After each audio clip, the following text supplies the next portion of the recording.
I think Kiva wants to do, I think, three things. The first is we want to continue to show people the impact of their loans, and that happens by creating feedback loops. So the cool thing about making a loan versus a donation is that when you get repaid, that's some kind of feedback that something went right, essentially. So that's the first thing.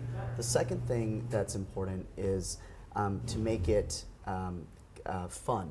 I think on Kiva today you can actually, for example, join a lending team. For example, you can join the, Berkeley or Cal or Stanford University lending team, or you can join like the atheists and the Christians are competing on our platform. And we want to really not underestimate fun, because I think that is a really important thing in philanthropy.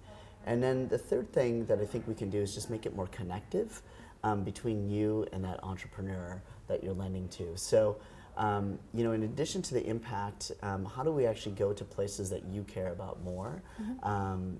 Today, for example, or actually just this month, we launched student loans. We know that education is important to a lot of people. And so we wanted to give the community a way to actually fund students who could go to college in the developing world, not just entrepreneurs, low-income entrepreneurs who wanted to start a business in the developing world.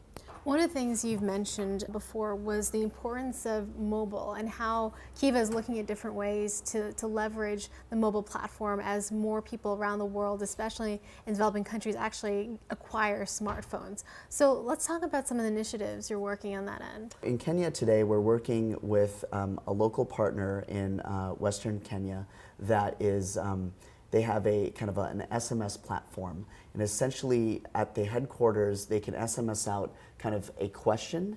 The borrower who receives that question can short code the message back essentially, and they can basically have a dialogue back and forth and do surveys not only on kind of questions relevant to Kiva lenders, but questions relevant to, is this loan helping you? Are you progressing out of poverty? What other needs do you have? And then in even bigger things around questions around commodity prices, maternal health. I mean, there's just the possibilities with mobile as a way of information delivery are just endless. So in the next 5 years, and I guess about 2015, 2016 or so, where would you like to see Kiva? What kind of company do you envision at that point?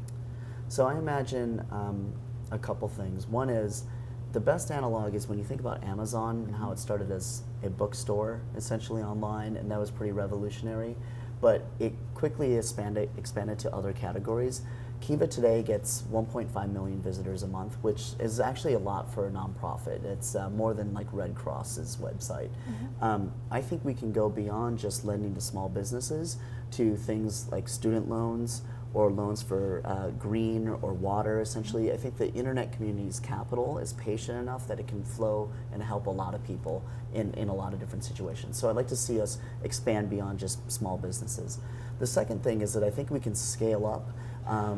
Today we're at about $170 million in total loans.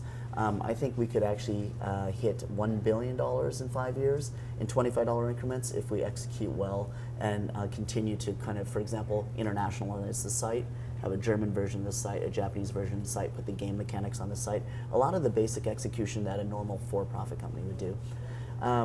So those are kind of two of the things that I think we could do in the next 5 years.